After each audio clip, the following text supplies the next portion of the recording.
আমার জীবনের ঘটে যাওয়া সত্য ঘটনা শুনে আপনাদেরও আত্মা কেঁপে উঠবে। আমি 23 বছরের খুব সুন্দরী ও তরুণী ছিলাম। ও আমার ছোট বোন মায়া। মায়া ছাড়া আমার আর কেউ ছিল না। আসলে বাবা মা 5 বছর আগেই আমাদের ছেড়ে চলে গেছে। আমার নাম মমতা। আমি ঠিক করে নিয়েছিলাম যেখানে আমার বিয়ে হবে আমার ছোট বোন মায়াকে সঙ্গে করে নিয়ে যাব।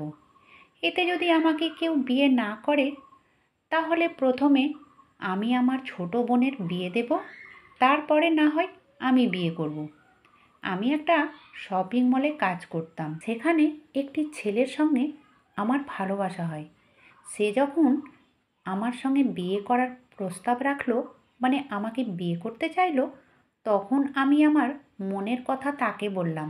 আসলে আমার বোনকে সঙ্গে নিয়ে যাওয়ার, মানে শ্বশুরবাড়ি নিয়ে যাওয়ার কথাই বলেছিলাম এবং সে একবারেই রাজি হয়েছিল। সে কথা মতো বিয়ের পর আমার ছোট বোন মায়াকে সঙ্গে নিয়ে শ্বশুরবাড়িতে চলে এলাম। বিয়ের পর সব কিছু ঠিকঠাক চলছিল। আমার 18 বছরের সুন্দরী ও তরুণী বোন, সেও খুব খুশি ছিল। কিন্তু বিয়ের 4 বছর পরেও আমার কোনো সন্তান হয়নি। 4 বছর পর আমাদের বিবাহ বার্ষিকী উপলক্ষে কয়েকজন বন্ধুদের আমাদের বাড়ি ডেকেছিল। সেদিন আমার বরের বন্ধুরা আমার বরকে এমন আজে বাজে কথা বলছিল আমাদের বাচ্চা না হওয়ার কারণে। কিন্তু আমার বর সব কিছু মুখ বুজে সহ্য করছিল। কিন্তু আমি সহ্য করতে না পেরে তার বন্ধুদের বলেছিলাম, বাচ্চা না হওয়ার জন্য আমার বরের কোনো দোষ নেই, দোষটা তো আমারই। সেই জন্যই তো আমাদের বাচ্চা হয় না। আমার কথা শুনে তারা নিজেকে অপমানিত হয়ে সেখান থেকে চলে যায়।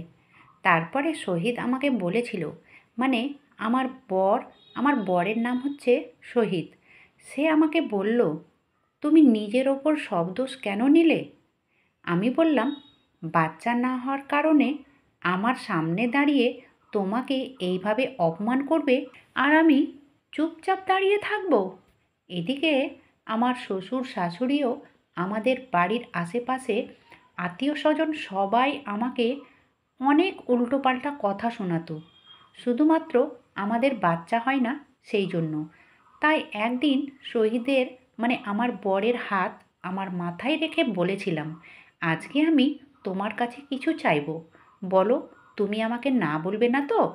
বর বলল, সে অনেক ভালোবেসে আমাকে বলেছিল, তুমি যেটাই চাইবে আমি তাই দেব। তখন আমি বরকে বললাম, আমাদের বাচ্চা না হলো তো কি হয়েছে, তুমি আমার ছোট বোন মায়াকে বিয়ে করো, তাহলেই তো আমাদের বাচ্চা হবে। বর তখন অনেক জোর গলায় বলল, মমতা, তুমি এটা কেমন কথা বলছো? বরকে আমি বললাম, ঠিকই তো বলেছি। আর তুমি না বলতে পারো না, কারণ তুমি আমার মাথায় হাত রেখে বলেছ, আমি যেটা চাইবো আজ তুমি আমাকে সেটাই দেবে। আমার কান্নাকাটি দেখে সে বলেছিল, ঠিক আছে, তুমি যেটা চাইছো সেটাই হবে। তখন আমি অনেক খুশি হয়ে বরকে অনেক জোরে জড়িয়ে ধরেছিলাম। আমার খুশি দেখে বর অনেক খুশি হয়েছিল। তার কিছু সময় পর আমার ছোট বোন মায়ার কাছে গিয়ে আমি বললাম, তুমি তোমার জামাইদাকে বিয়ে করে নাও, তাহলে আমাদের সন্তান হবে। মায়া তখন বলল, দিদি, তুমি ও জামাইদা ছাড়া আমার তো আর কেউ নেই, তাই তুমি যেটা ভালো বোঝো, তুমি যেটা চাইছো সেটাই হবে। মায়া আমার একবার বলাতেই বিয়ে করতে রাজি হয়েছিল। এ কথা শুনে আমার শাশুড়ি ও শ্বশুর খুবই খুশি ছিলেন। তাই 7 দিনের মধ্যে আমার বরের ও মায়ার সঙ্গে রেজিস্ট্রি ম্যারেজ হয়ে গেছিল। তারপর থেকে আমার জীবনে ঘটে যাওয়া সত্য ঘটনা জানলে আপনাদেরও চোখ দুটো কপালে উঠে যাবে। এদিকে আমি অনেক খুশি ছিলাম যে আমি এবার মা হব। বিয়ের প্রথম রাতে শহীদ আমার বোন মায়ার কাছে না গিয়ে আমার ঘরে চলে আসে, কিন্তু বরকে আমি জোর করে মায়ার ঘরে যেতে বলেছিলাম। তারপর সে মায়ার কাছে গিয়ে রাত কাটায়। বিয়ের পরদিন থেকে জানি না কেন মায়াকে আমার বোন নয়, সতীন মনে হচ্ছিল। কারণ মায়া বিয়ের 2 দিন পর ঘরের কাজের লোক দীপু কাকুকে সঙ্গে নিয়ে জোর করে আমার ও শহীদের রুমে ঢুকে আমার সব জিনিস, এমনকি আমার ও শহীদের ফটো ফ্রেমটাকেও গেস্ট রুমে রেখে দিয়ে আমাকে বলেছিল, দিদি আজকের পর তুমি এই গেস্ট রুমে থাকবে। বন্ধুরা, সেদিন আমি অনুভব করলাম যে আমি আমার জীবনে অনেক বড় ভুল কাজ করে ফেলেছি। যাই হোক, তবুও একদিকে আমি খুশি ছিলাম যে আমি এবার আমার বোনের দ্বারাই মা হতে পারবো। বিয়ের 1 মাস পরে জানতে পারি যে আমার বোন মায়া প্রেগনেন্ট। এই খবর শুনে বাড়িতে সবাই অনেক খুশি ছিল। তারপর মায়াকে ডাক্তারের অ্যাপয়েন্টমেন্ট নিয়ে তার চেক আপ করানো হয়। তার 3-4 দিন পর আমার শরীরটা অনেক অসুস্থ হয়ে যাওয়ার কারণে আমিও সেই ডাক্তারের কাছেই গিয়েছিলাম, যেখানে আমার বোন মায়া চেক আপ করিয়েছিল। কিন্তু সেখানে গিয়ে জানতে পারি সে 3 মাসের প্রেগনেন্ট। আমি ডাক্তারকে বললাম, এটা কিভাবে সম্ভব? তার বিয়ে হতে তো 1 মাস হয়েছে। ডাক্তারবাবু বললেন, না, সে 3 মাসের প্রেগনেন্ট আছে। ওই কথা শুনে আমার পায়ের তলা থেকে যেন মাটিটাই সরে গেছে। তারপর বাড়িতে এসে আমি মায়াকে জিজ্ঞেস করলাম, তোর বিয়ে হতে তো 1 মাস হয়েছে, তুই 3 মাসের প্রেগনেন্ট কিভাবে হতে পারিস? তারপর মায়া যেটা বলল সেটা শুনে তো আপনারাও অনেক আশ্চর্য হয়ে যাবেন।